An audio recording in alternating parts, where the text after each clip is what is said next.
Le t'i hapim Biblat në celular tani se shumë pak për ju merrnin letër. Te Veprat e Apostujve do lexojmë nga kapitulli i parë, nga vargu 1 do lexojmë së bashku, thot kështu. Tregimin e parë e bëra o Teofil mbi gjitha gjërat që Jezusi nisi të bëjë dhe të mësoj deri në ditën në cilën u mor në qiell, pasi u kishte dhënë urdhrime nëpërmjet frymës së shenjtë apostujve që ai kishte zgjedhur. Atyre thot pasi pati vuajtur, i u paraqiti ngjallur me shumë prova bindëse, duke u parë prej tyre për 40 ditë dhe duke folur për gjërat e mbretërisë Perëndis. Dhe duke u gjendur bashkë me ta, pra Jezusi, i urdhëroi ata që të mos largoheshin nga Jeruzalemi, por të prisnin premtimin e Atit, që tha ai, e keni dëgjuar nga unë, sepse Gjoni pagëzoi me ujë, por ju do të pagëzoni me frymën e shenjtë.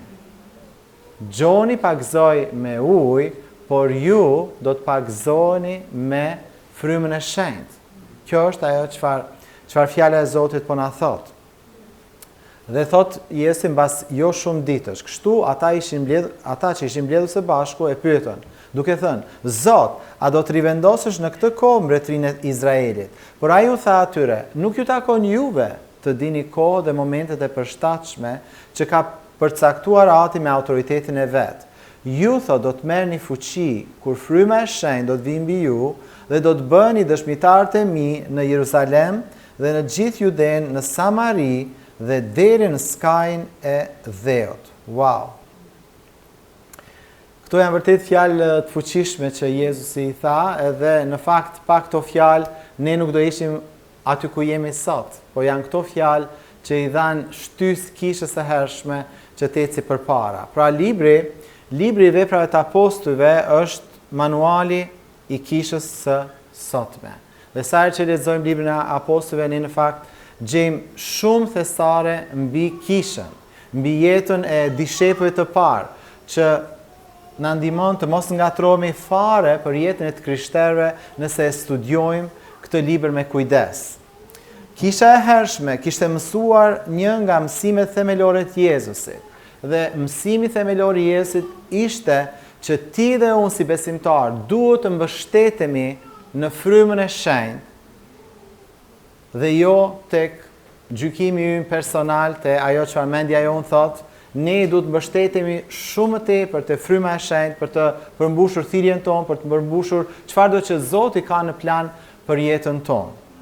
Edhe pse dishepujt kishin kohë me Jezusin, ata ende po mendonin në fakt për gjërat politike, pak a shumë me shqiptarët sot. Domethënë, jemi nganjëherë shumë të politizuar, mendojmë shumë për gjërat e të tjerëve dhe nuk mendojmë shumë për gjërat e Perëndisë. Dhe çfarë thot fjala e Zotit? Këta dishepujt që kishin 3 vjet e gjys me Jezusin, ata po mendonin se çfarë do të ndodhte me Izraelin dhe si ata do të çliroheshin nga perandoria romake. Dhe shumë e lehtë, pra, në logjikën njerëzore, dishepujt po mendonin këtë. Jezusi është ringjallur dhe tani ne mund të sundojmë menjëherë së bashku me të. Biles edhe një nga diskutimet e hershme të dishepujve ishte se kush do ulet në të djadhen të majtë të Jezusit. Ata po mendonin që Jezusi do vinte me një mbretëri fizike dhe këta 12 apostujt do ishin 12 ministrat e arshëm të qeverisë. Edhe po përpiqeshin që tani po shtyeshin se kush do zinte vendin më afër kokës. Pra nuk e kishin kapur misionin e vërtet Jezusit. Nuk e kishin kapur as natyrën e vërtet Jezusit, qëllimin e tij. Pra ata menduan, okay, Jezus tani e ringjallur, tani çka ka ngelur? Tani ka ngelur që ti thjesht të bëhesh mbret. Edhe ne të vazhdojmë bashkë me ty që ti të largosh mbretërinë ose perandorinë romake dhe ne Izraeli të sundoj tani siç edhe është premtuar. Dhe ndoshta pyetja do ishte kur do ndodhi kjo, siç edhe ata thanë, kur? Kur do ndodhi kjo, sepse kjo po na intereson. Kështu që edhe ne, edhe pse kemi kohë me Jezusin, kjo nuk na bën se ne mendojmë, okay, ata ishin dishepujt edhe ata kanë menduar kështu. Po, mendoni pak për veten tuaj. Edhe pse keni kohë me Jezusin, kjo nuk do thotë që edhe ne kemi planet tona njerëzore dhe ne e pyesim Jezusin, kur do bëhet kjo gjëja ime. kur do bëhet kjo gjëja ime? Kur do kem ndoshta këtë punën e mirë që po e pres? Kur do kem ndoshta këtë gjën që po e pres? Kur do të takoj këtë princin e kaltër që po e pres? Ose kur, domethënë kemi gjërat tona edhe mbështetemi ndoshta në gjykimin ton dhe harrojmë atë çfarë Jezusi po mendon për jetën tonë. Edhe zgjidhja në fakt është shumë e qartë sepse ai u dha zgjidhjen dhe ne ta shohim se çfarë është zgjidhja. Pra, edhe pse ne, ashtu si discepujt e parë, kishim kohë me Jezusin, kjo nuk na bën neve të heqim dorë nga ambicjet tona njerëzore. Pra, ne gjithë kemi ambicie, ne gjithë kemi plane, ne gjithë kemi dëshira me jetën tonë, dhe jo vetëm me jetën tonë, po kemi dëshira edhe për jetën e tjerëve. Duam që Zoti të bëj edhe gjëra në jetën e tjerëve, apo jo? Dhe ne duam më mirë, ne duam më shumë, ne duam më lartë, pra është e natyrshme tek çdo njeri që të kërkojmë gjëra më të mira për jetën tonë. Ajo që quhet the pursuit of happiness, kërkimi mbi lumturinë, është diçka shumë normale për njerëzit. Nuk është diçka e veçantë për mua ose për ty. Çdo njeri është në kërkim të lumturisë. Dhe unë besoj arsyeja pse ne jemi në kërkim të lumturisë është sepse ADN-ja e Perëndisë është brenda nesh. Jo sepse djalli nuk do lumturinë tënde. Është ADN-ja brenda krijimit. Kur Perëndia na krijoi për gjëra të mëdha. Pa çka që Adami dhe Eva e prishën krejt, por kjo nuk e ndryshoi ADN-n ton. Atë që ne morëm nga vetë krijuesi ynë. Do të dëshira për të arritur gjëra në jetë, dëshira për të bërë më mirë, për të përmirësuar, për të jetuar më mirë. Kjo është dëshirë që vjen nga vetë Perëndia. Nuk është kjo me thonë lakmi, kjo është lakmitar ose ky vetëm është ambicioz. Jo, është diçka që është brenda nesh. Ne jemi krijuar për diçka më të madhe. Por e vërteta është që kur ti dhe unë e kërkojmë këtë gjë më të madhe pas Zotin, aty fillojnë gjitha problemet. Sepse i duam këtë gjëra pa Perëndin. Dhe ne e dim ashtu si fëmia i vogël, edhe fëmia i vogël ka ambicie. Nëse ti dhe unë, domethënë duam që le të themi të arrijmë diçka në jetë, nuk është kjo një problem, por nëse ne duam të arrijmë në jetë me forcën tonë, atëherë kjo shkakton shumë probleme. Kështu që ADN-ja e Perëndisë është brenda teje. Ne jemi krijuar për më shumë. Po kur Jezusi erdhi, plani i tij nuk ishte që të sundonte me njëherë, apo jo. Nuk ishte që të vendoste mbretëri toksore. Plani i tij ishte për një mbretëri qiellore, të vendosej ku? Në zemrat e njerëzve. Ai donte që të sundonte në zemrat e njerëzve. Kështu që edhe lajmi i veprës së tij në kryq, ai donte që ky lajm të shkonte në mbar botën, që njerëzit kishin mundësi të pendohen dhe të besojnë ungjillin. Pra kjo ishte dëshira e zemrës, nuk ishte diçka spektakolare që ata mund të shikonin. Pra, çfarë ndodh këtu? Ne shikojmë që është ajo lufta midis planit ton personal edhe planit të tij. Se discepujt donin që mbretëria të manifestohej, donin që romakët largoheshin, donin që Izraeli të ishte prap shtet më vete, të ishte i pavarur. Por plani i Zotit nuk ishte ky. Plani i Zotit ishte diçka tjetër, edhe ai ja u tha. Pra, plani i Zotit ishte në ato 40 ditë, thot fjala e Zotit, Jezusi ju foli për çfarë? Për mbretërinë e Perëndisë, nuk ju foli për mbretërinë e Izraelit. Edhe imagjino, për 40 ditë e kanë dëgjuar dhe në fund pyesin, jo, kur mbretëria e Izraelit kur restaurohet. Domethënë, imagjino që ne mund të jemi 40 ditë me Jezusin dhe s'marrim vesh kurrë. Pse? Sepse ambicia jon, dëshirat tona janë kaq të fuqishme brenda nesh, saqë ne nuk po dëgjojmë as vetë Perëndin. Kështu që mos u befaso që ata për 40 ditë nuk e morën vesh. Ka besimtarë që për 20 vjet vinë kishë s'marrin vesh ungjillin. Okej? Kështu që ne i shikojmë ata, po duhet shikojmë edhe veten tonë. Ka besimtarë që vinë për vite të tëra dhe nuk e kanë marrë vesh çfarë është thirrja për jetën e tyre. Edhe pse e kanë dëgjuar, shpeshherë e kanë dëgjuar, edhe Zoti mund t'i ketë folur edhe me anë profecive, po prap nuk e ndjekin atë sepse ambicia e tyre, dëshira e tyre, plani i tyre mund të jetë më i fuqishëm se vetë plani i Perëndisë.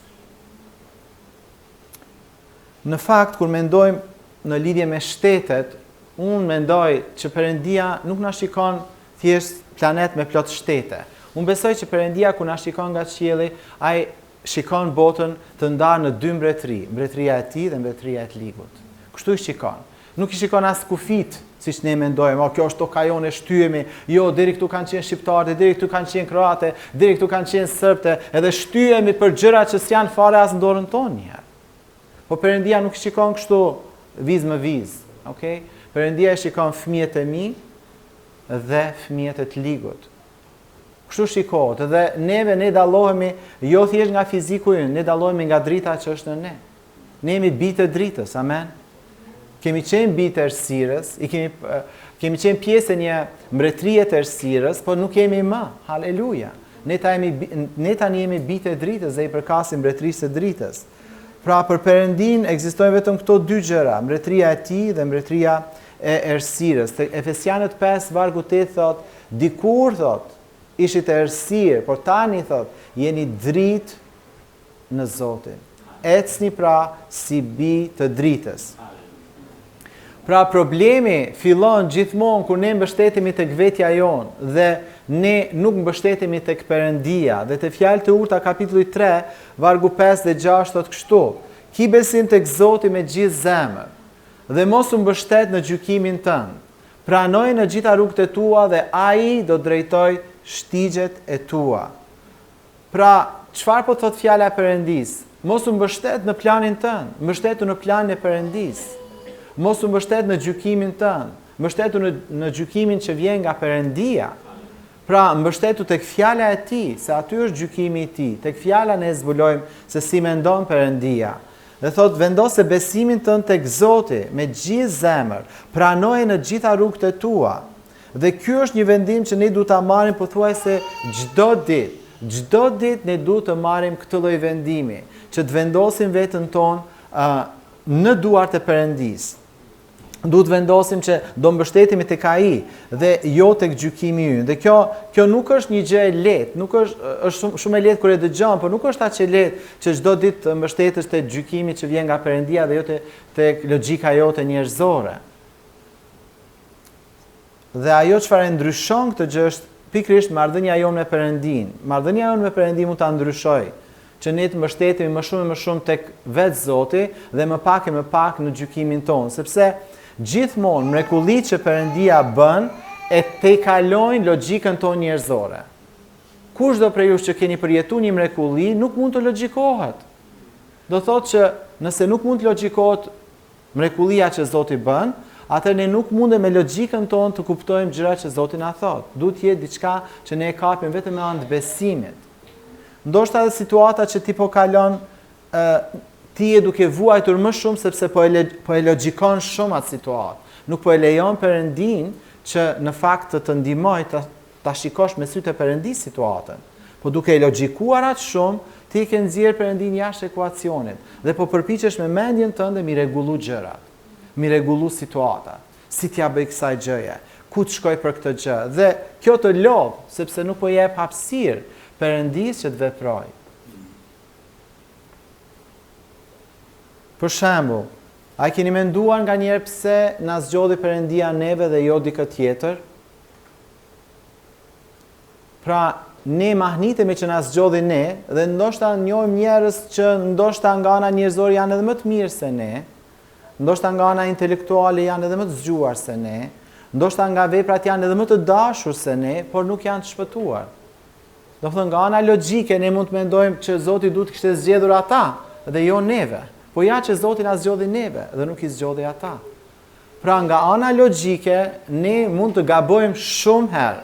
Prandaj edhe Biblia thotë që mos u mbështet në gjykimin tënd, por besoj Zotit çdo gjë që ti bën, çdo gjë që ti do të bësh, besoja Zotit. Edhe Perëndia pastaj do veprojë edhe në dëshirat e tua, sepse nëse ti ja beson një gjë se një tjetër Zotit, nëse është nga Zoti, dëshira do qëndrojë aty. Nëse s'është nga Zoti, edhe dëshira do të venitet. Sepse ajo që s'është nga Zoti, nëse ti e ke dorëzuar në duart e tij, do venitet si dëshirë dhe nuk do jetë më aty. Haleluja. Favoret që ne përjetojmë, a keni menduar pse na ndodhi ne dhe jo dikujt tjetër? Ne përjetojmë favore apo jo? Edhe mund të jemi në të njëjtën radhë, edhe ti për shembull bekosh, e tjetri pas teje nuk beko. Domethënë, ty të bën të paguash më pak, atë tjetrin e bën që të paguaj më shumë. Ama jenë të njëjtën radhë. Edhe ne çuditemi pse ndodh kjo, është favori i Zotit. Pra nga ana logjike nuk mund të thuhet pse. Apo jo, për shembull më kujtohet një herë pa ta apliku për vizë për të shkuar në Amerikë, edhe në atë kohë, domethënë, flas shumë vite më përpara, vizat ishin me afat më të shkurtër, jo si tani 10 vjeçare, po mund të ishin 1 vjeçare. Se mbaj mend tamam sa, po le të themi ishte 1 vjeçare. Dhe unë aplikova për vizë për të shkuar në Amerikë, edhe kur e mora pasaportën, ata e kishin vendosur vizën 3 vjeçare për në Amerikë. Edhe ai personi që e masolli me DHL, domethënë kur e pa tha, po kjo nuk i jepet personave të zakonshëm, duhet të jetë diçka jashtëzakonshme. Kështu që dua të them që unë nuk aplikova për vizë 3 vjeçare, por ata e kishin vendosur vizën për 3 vjet. Dhe kjo ishte në atë kohë që ishte shumë, edhe tani është vështirë, por në atë kohë ishte shumë më tepër vështirë për të marrë vizën. Kështu që si mund të arsyetohet në logjike pse ma dhanë mua për 3 vjet, kur maksimumi ishte 1 vit. Si mund ta logjikojmë, prandaj edhe fjala e Zotit thotë që mos u mbështet shumë në gjykimin tënd. Por dorëzoja e Zotit planet që ke, dorëzoja e Zotit dëshirat që ke. Haleluja. Pra besimi tek Zoti është faktori vendimtar në gjërat që ndodhen në jetën tonë si besimtar. Pra besimi është diçka që asnjëherë nuk mund ta anashkalojmë. Por dishepujt, ata po kërkojnë diçka fizike, ata po kërkojnë një prani fizike të Krishtit dhe ndryshim fizik të rrethanave. Ndërsa Jezusi po fliste për një mbretëri frymërore, që ishte shumë më e madhe se Izraeli. Edhe ishte shumë më e madhe se Perandoria Romake. Domethënë, ata po kërkonin le të themi një pjatë me ushqim dhe Zoti po i ofronte një restorant. Dallimi ishte kolosal. Apo jo? Ata po kërkonin që Izraeli të kthehet te Zoti, ndërsa Perëndia tha unë do jap një mbretëri që jo vetëm Izraeli, po gjitha kombë do vinë tek Zoti. Wow! Pra plani i Zotit është super më i madh se sa plani njerëzor, ose mënyra se si ne duam ta fusim Perëndinë në një kuti. Po Perëndi kështu bëj gjërat në jetën time. Në këtë formë bëj gjërat në jetën time. Dhe Zoti thotë, "Hey, po unë jam shumë i madh, nuk më zë kutia jote. Nuk më zë kutia jote. Unë jam shumë më i madh se kutia jote." Kështu që kur Zoti na bekon, normalisht njerëzit do flasin dhe njerëzit pastaj mund të bëhen xheloz. A nuk tha edhe Pali tha që jo hebrejt erdhën në mbretëri për të shtjerë në xhelozi hebrejt? Pse? Ka, domethënë këtu një lloj taktike që Zoti, duke na bekuar, i bën të tjerë të mendojnë për të.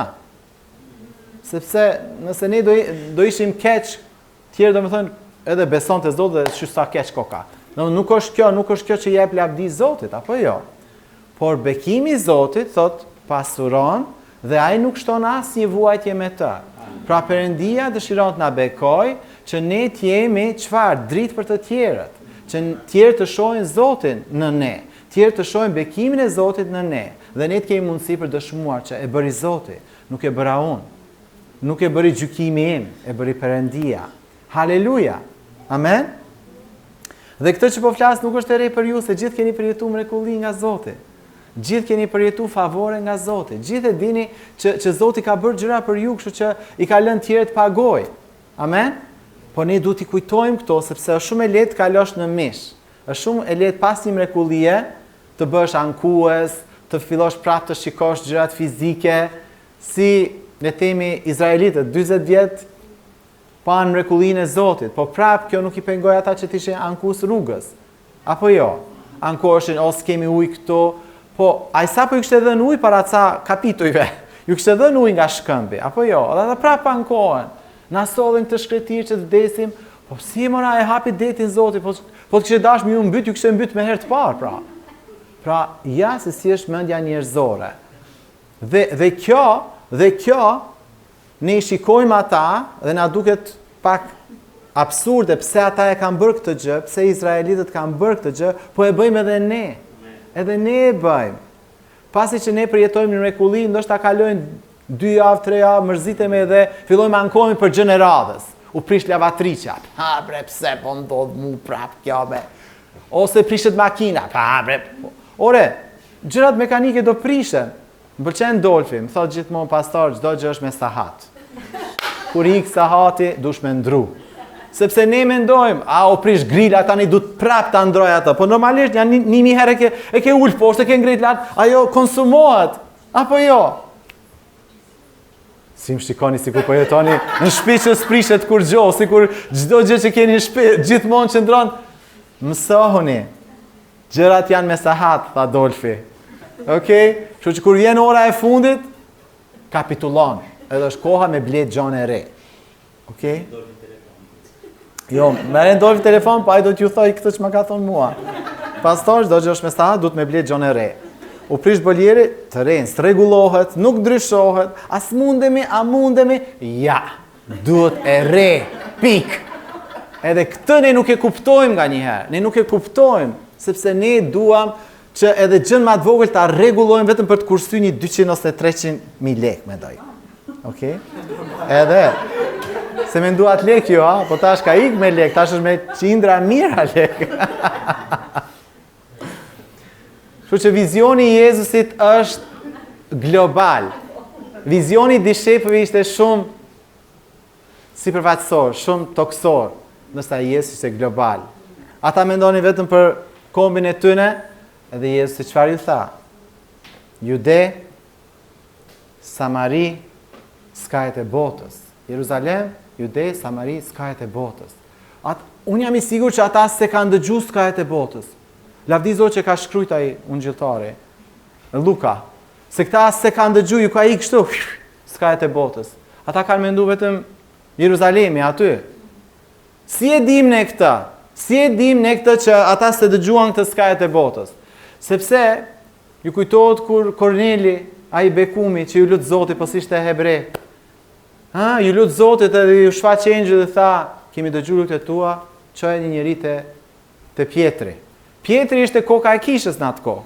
Ishte ma i ndriqumi, nëse mund ta fusim në këtë lloj përshkrimi. Ai ishte ma i ndriqumi, po s'ishte i ndriqum për këta. Pse? Sepse kur Zoti i tha, u desh me atë çarçafin që zbriti nga qielli 3 herë, nuk mjaftoi 1 herë. 3 herë duhet mja zbrit. E mi thonë, jo, unë nuk ka asnjë gjë të papastra. 3 herë. Edhe ky ishte njeriu ma i ndritur. Sa herë duhet me fol Zoti ty? Nëse ati 3 herë, nështë aty një 10 herë, me kuptu diçka. Edhe i tha, do shkosh te Korneli, ku do shkonte? Jo, tha, nuk hydh në shtëpinë e jo hebrejve, sepse akoma se kishin kuptu skajet e dheut, kombet. Dhe pastaj, ne shikojmë që Zoti e hapi përmes këtij vizioni sytë edhe kur shkoi te Kornelia e kuptoi që Zoti ka në plan shpëtimin e jo hebrejve. Këtu hymë ne pastaj vëllezër dhe motra, lavdi Zotit. Ja si erdhi shpëtimi te jo hebrejt, përmes një çarçafi që zbriti 3 herë nga qielli. Okej? Kështu që kur Jezusi na flet, nëse ne nuk dëgjojmë me kujdes, do na ikë kështu. Nuk e kapim. Ashtu si dishepit nuk e kapën. Pse? Sepse ne kemi plane njerëzore dhe ato nganjëherë kanë më tepër zhurmë se plani i Zotit. Janë më të zëshme. Nuk e di se çfarë plani është më i zëshëm në jetën tuaj tani, po ja siguroj që plani njerëzor asnjëherë nuk është më i mirë se plani i Perëndis. Asnjëherë. Kështu që çfarëdo që je duke dëgjuar, duhet ta fusësh në sitën e vullnetit Perëndis. E ti thuash Zot, është kjo nga ty Zot? Sepse ti dhe unë nuk e kuptojmë se sa e fuqishme është egoja jonë. Është shumë e fuqishme. Edhe si i krishterë. Egoja jote është shumë e fuqishme. Vetëm një mënyrë për të çliruar është kur e kryqëzon. Prandaj Bibla thotë duhet kryqëzoj mishin ton.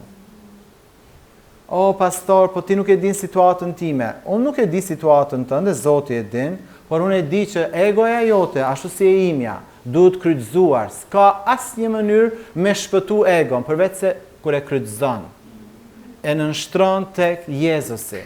Edhe i thua Jezusit, Jezus, unë dua vullnetin tënd, atë çfarë ti do për mua.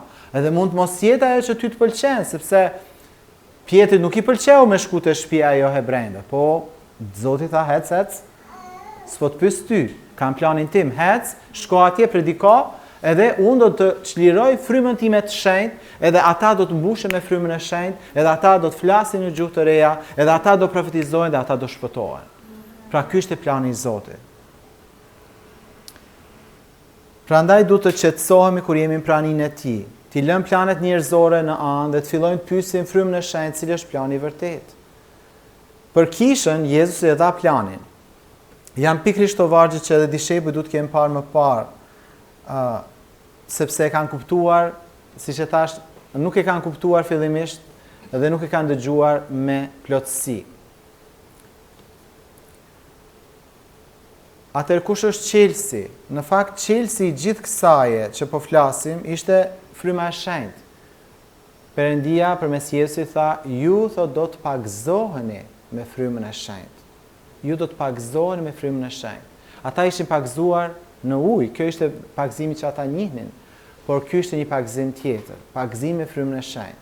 Do thot ajo që e filloi, e nisi gjithë këtë mision, ishte pagëzim me frymën e shenjtë. Se dhe ai ju tha që ju do merrni fuqi kur fryma e shenjtë vijë mbi ju. Ju do merrni fuqi. Pra nuk është diçka njerëzore apo jo. Për të realizuar planin e Perëndis, vetë Jezusi tha, duhet pagëzoheni me frymën e shenjtë dhe duhet merrni fuqi nga fryma e shenjtë. S'ka mënyrë tjetër. Tani nëse kisha e hershme ka pas to kushte, çfarë kushte kemi ne? A mund ne të realizojmë planin e Zotit me urtësi njerëzore, me njohuri biblike? Nuk mundemi. Është e njëjta gjë, si ata, ashtu edhe ne. O, pastor, ti nuk e di kjo vështirësia që po kaloj. Nuk e di ndoshta, por e di që fryma e Zotit është e njëjta. 2000 vjet më parë, sot, fryma e shenjtë është qelsi, siç ka qenë për kishën atëherë, fryma e shenjtë është qelsi për sot. Ti ndoshta po mundosh me forca njerëzore, unë do ta bëj, edhe pak do lutem, nuk është zgjidhja në më shumë lutje. Edhe pse nganjëherë mund të tingëlloj si jo e krishter, si thënie, por nuk është zgjidhja të më shumë lutje.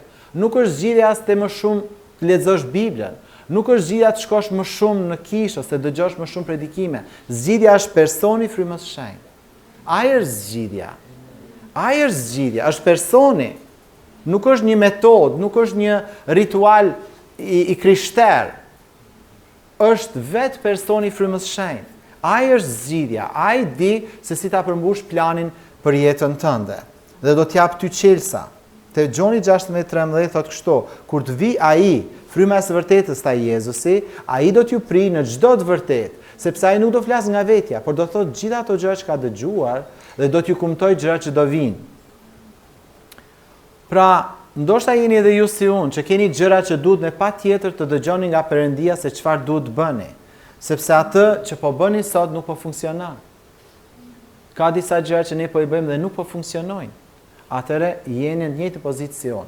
Keni nevojë me dëgju nga vetë fryma e shenjtë. Keni gjëra që duhet i vendosni, ndoshta edhe po i shtyni vendimet sepse thjesht nuk e dini se çfarë është zgjidhja. Dhe kjo është okay.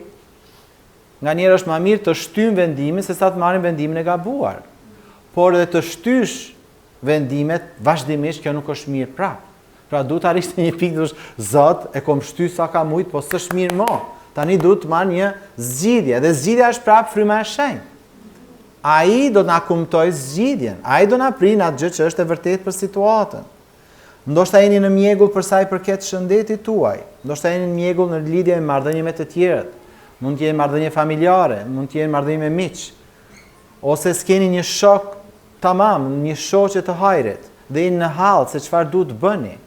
Qelsi pra nuk është një gjë, nuk është thjesht një mendim ose një ndryshim, por shpeshherë është që duhet të qetësohemi në praninë e Perëndis, ndoshta të qëndrojmë në praninë e Tij më gjatë, të meditojmë më shumë, për ulemi duke kërkuar, ndoshta edhe lutje dhe ndihmë nga besimtarët e tjerë, ose diçka e ngjashme me këto. Pra, unë dhe ti kemi nevojë të dëgjojmë nga fryma e shenjtë. Ai është personi kyç për jetën e krishterë. Nuk ka predikime që mund të shterojnë këtë të vërtetë kaq të madhe. Ti dhe unë kemi nevojë për frymën e shenjtë. Ti dhe unë kemi nevojë të rimbushemi me frymën e shenjtë. Ne kemi nevojë të aktivizojmë sërish lutje në frymën e shenjtë. Prandaj edhe Perëndia na pagëzon në frymën e shenjtë që ne të mund të lutemi në këtë gjuhë hyjnore. Te Gjoni 16:13 thotë që ai nuk do flas nga vetja, po gjitha këto gjëra që ka dëgjuar, ai do na kumtoj. Pra fryma e shenjtë në anë të dhuntisë profecisë, ai mund na kumtoj gjëra, ose na kumton drejt për drejt në frymën tonë, gjëra që ai dëgjon për ne, për jetën tonë, për gjëra që ne duhet t'i bëjmë. Dhe këto gjëra janë në fakt drejtimi që fryma e Zotit na jep. Kisha mori drejtim nga Jezusi që dëgjonte frymën e shenjtë. Jezusi i tha kishës prisni për të. Prisni për të në Jeruzalem. Nuk i tha mos bëni asgjë, thjesht prisni për të. Prisni për frymën e shenjtë. Dhe nganjëherë dhe ne duhet të presim për atë çfarë fryma e Zotit ka. Nuk jemi duke u ngutur për diçka, më mirë mos u ngut, më mirë prit derisa të jesh i sigurt që ajo çfarë po dëgjon është vërtet nga Zoti. Jesu e dinte fare mirë se sa e vërtet është të presësh për frymën e shenjtë. Sepse pa frymën e shenjtë, as Jesu vetë nuk e përmbushi misionin e tij. Tash nëse Jesu ka pas nevojë për frymën e shenjtë, kush jemi ne të themi që mund t'ja dalim sepse e dim Biblën? Ti mund ta dish shumë mirë Biblën, por pa fuqi nuk shkon kërkon. Pa fuqinë e frymës ti s'mund të bësh asnjë gjë. Unë e di si të lutem. Ti mund të dish si të lutesh, por pa frymën e shenjtë, lutja jote nuk do ketë sukses. Ti mund të kesh, le të themi, ti mund të kesh edhe këshillën e duhur, por nëse nuk e thua në mënyrën se si fryma e Zotit thot për ta thënë, prap do ta thuash gabim.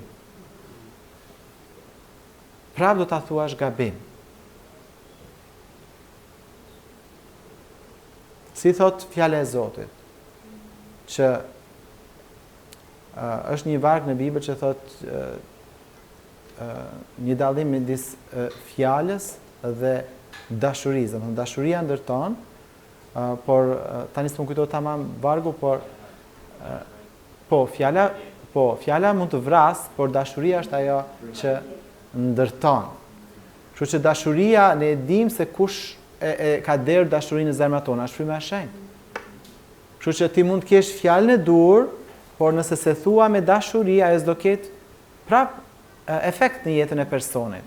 Kështu që për çdo gjë ne jemi të varur. Dhe çfarë thot fjala e Zotit, thot? Ju do merrni fuqi, thot Jezusi, kur fryma e shenjtë do vi mbi ju, dhe do bëni dëshmitarët e mi në Jeruzalem dhe në gjithë Judenë, në Samari deri në skajin e Dheut. Pra fuqi, sa prej nesh kemi nevojë për fuqi? Ne gjithë kemi nevojë për fuqi, dhe kjo fjalë po na tregon se ku është fuqia. Fuqia kur fryma e shenjtë vjen mbi ne, atëherë ne do marrim fuqi. Pra është e kohë të përpiqemi të jetojmë një jetë pa frymën e shenjtë, një jetë krishter flas pa frymën e shenjtë. Unë kam nevojë për fuqi, jo fuqi, thjesht fuqi fizike, as fuqi shpirtërore, kam nevojë për fuqi frymërore, që vjen vetëm nga fryma e shenjtë. Dhe ai është në zemrat tona. Pra Perëndia na ka dhënë frymën e shenjtë në momentin që e ftuam Jezusin në zemrën tonë, si Zot dhe shpëtimtar. Ai dërgoi frymën e tij përmes cilës ne thrasim Aba. Te Romakët 8:15 thot, ju nuk keni marrë një frymë robrie, që të keni përsëri frikë, por keni marrë frymën e birërisë me anë të cilës ne thrasim Aba Oat. Pra fryma e shenjtë brenda zemrave tona thret Perëndin Aba Oat. Pra nuk ka mundësi tjetër ta thrasim Perëndin Atë përveç se me anë të frymës së Zotit. Kështu që fryma e Zotit është tashmë në ne. Por çfarë ne duhet kërkojmë është më tepër fuqi. Dhe kjo ka qenë diçka që besimtarët e kanë kërkuar vazhdimisht te veprat e apostujve. Ata u pagëzuan një herë, që erdhin ditën e Pentakostit, ata u pagëzuan, filluan të flasin në gjuhë, dhe pastaj disa kapitull më vonë, kur u përndoqën, thot, ata u lutën, vendi u drodh, thot, u shkun vendi ku ata po luteshin, dhe ata të gjithë u mbushën prap me frymën e shenjtë. Do thotë është pak a shumë, nëse mund ta themi në terma figurativ, është si një makinë që s'ka benzin, nuk ecën askund. Duhet patjetër të kesh benzin ose le të themi makina elektrike. Nëse nuk e karikon, se tash kemi ardhur makinat elektrike, do të më ilustroj edhe me këto. Nëse nuk e karikon, nuk do shkon makina askund. Aty do ri, në parkim. Duhet ta karikosh, të mbushet mirë e pastaj do bëj kilometrat. Ashtu edhe ne duhet të mbushemi me frymën e shenjtë për të bërë ecjen tonë që Zoti e ka. Nuk mund ta bëjmë me forca njerëzore. Nuk mund të jesh i krishter në mënyrë të natyrshme. Duhet të jesh i krishter në mënyrë të mbinatyrshme, vëlla dhe motër. Mos u përpiqni, kot lodhemi ta jetojmë jetën e krishter në të natyrshmen tonë, duke u bazuar në gjykimin tonë, ose edhe ma keq, të bazohemi në traditën, edhe në eksperiencën, edhe ma keq. Se eksperienca jone krishtere mund të jetë poshtë e lartë. Nuk është bazament për besimin. Vetëm Biblia është bazament për besimin. Kështu që pse të harxojmë kohë vëllezër dhe motra? Pse të harxojmë kohë ta jetojmë jetën e krishter pa fuqi? Kur fuqia është këtu. Fryma e shenjtë është këtu. Fryma e shenjtë është thjesht një bisedë me të, që ne e kërkojmë atë.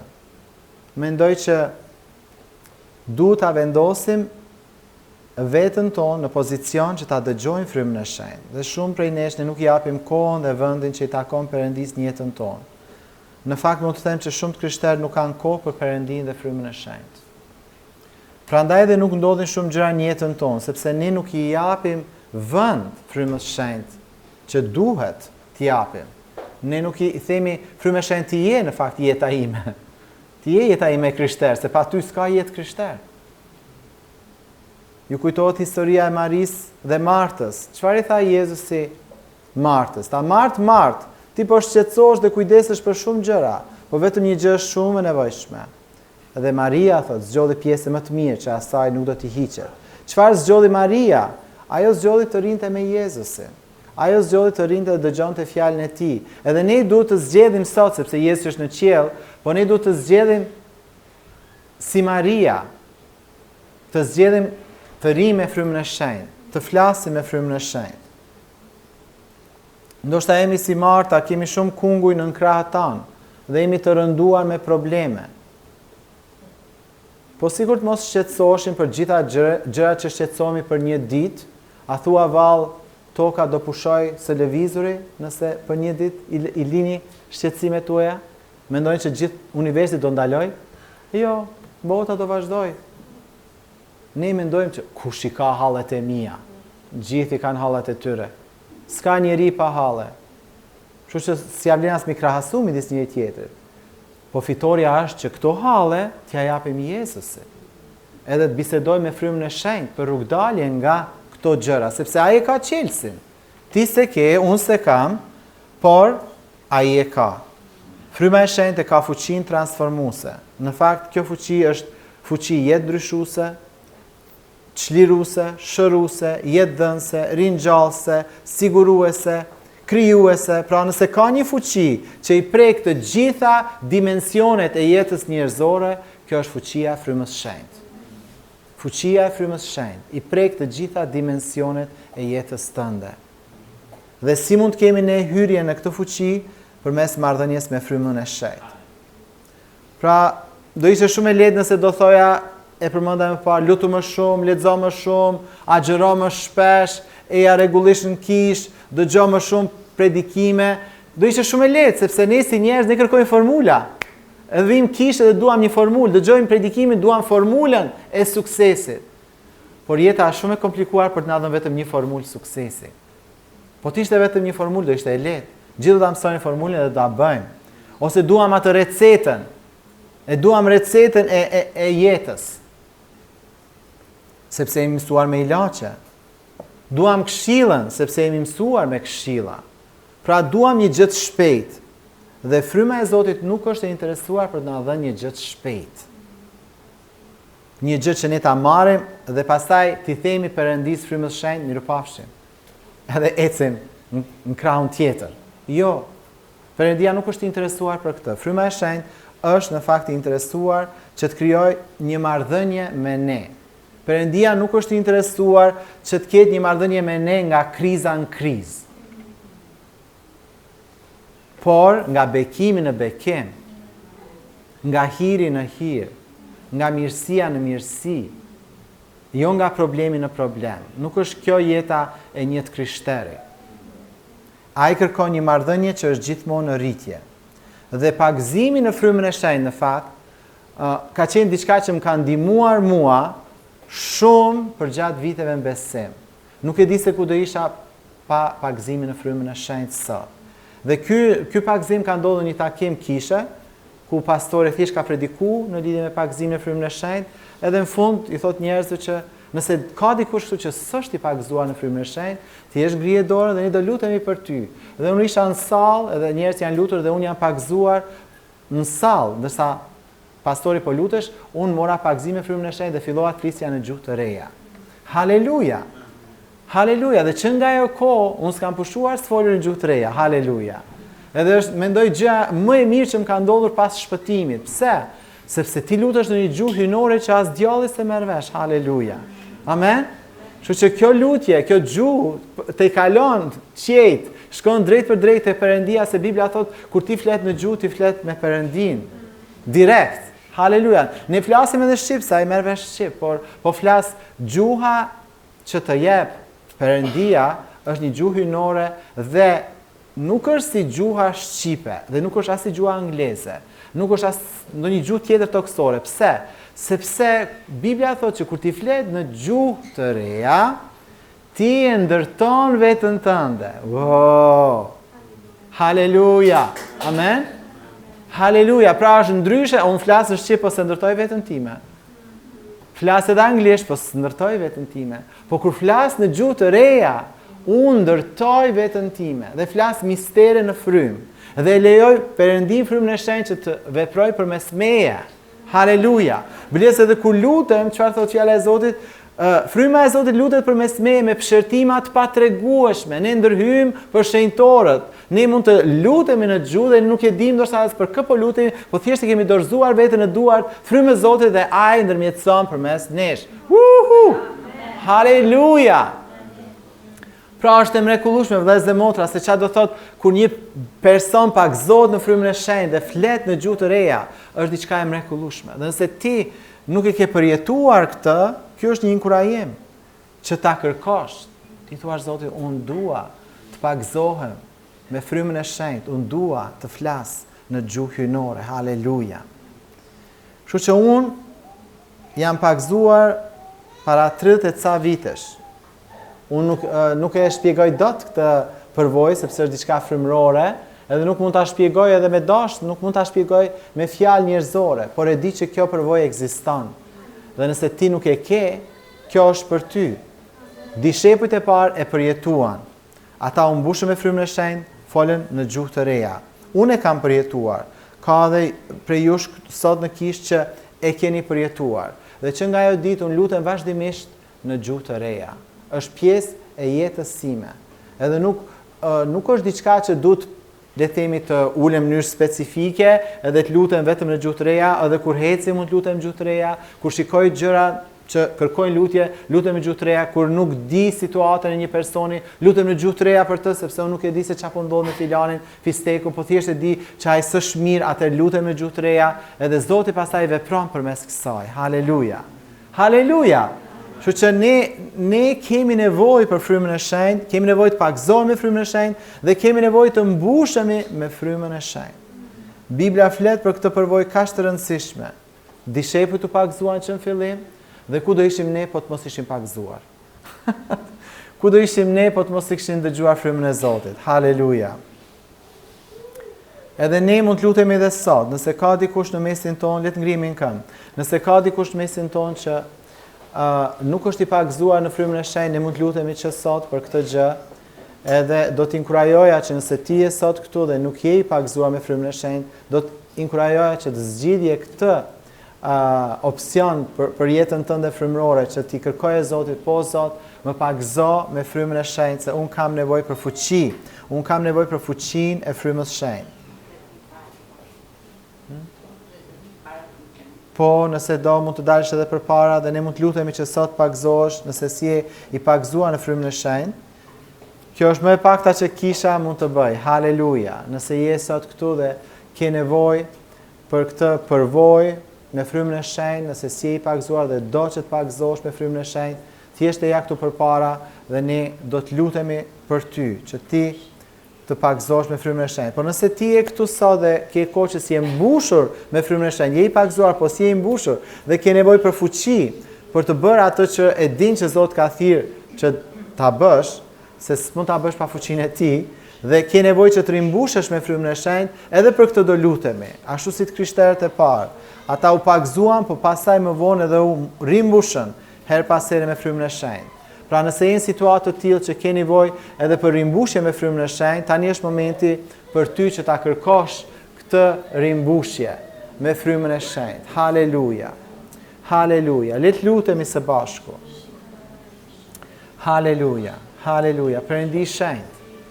Faleminderit Zot, faleminderit Zot për çdo besimtar që është sot këtu o Zot. Faleminderit Zot, ti e din gjendjen e tyre, nëse janë të pagëzuar në frymë, nëse nuk janë të pagëzuar në frymë, ti e di dhe ata e din. E Zot, është një mundësi për të pagëzuar tani me frymën e shenjtë. Lutem o Zot në emrin e Jezusit.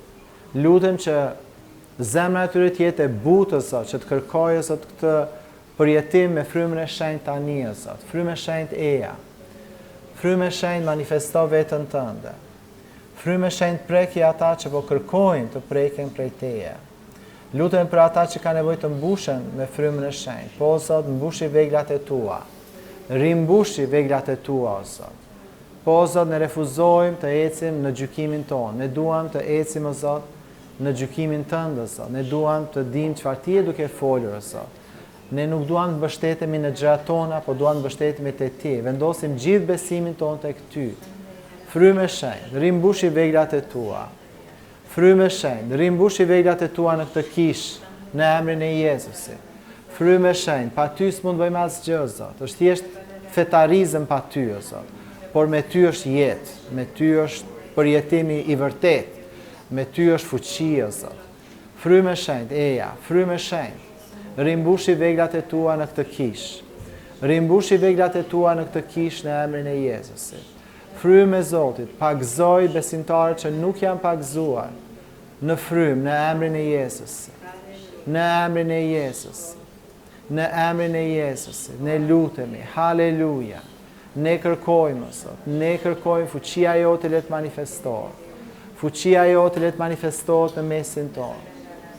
Jo me forcë, as me fuqi, por me anë të frymësime, thot Zoti. Jo me forcë njerëzore, as me fuqi njerëzore, por me anë të frymës time, thot Zoti. Vështirësitë e tua do shkatrohen me anë të frymës shenjtë, jo me logjikën tënde, jo me planet tua njerëzore. Gjërat e vështira që po i përjeton do të largohen me anë të fuqisë frymës shenjtë. Dhimbja do largohet me fuqinë e frymës shenjtë. Smundja do largohet me fuqinë e frymës shenjtë. Në emrin e Jezusit, në emrin e Jezusit. Mundime do largohen me fuqinë e frymës shenjtë. Në emrin e Jezusit. Nëse ka diçka që të mundon, ajo gjë do largohet me fuqinë e frymës shenjtë. Fryma e shenjtë është këtu, kërko që të rimbushesh me frymën e shenjtë.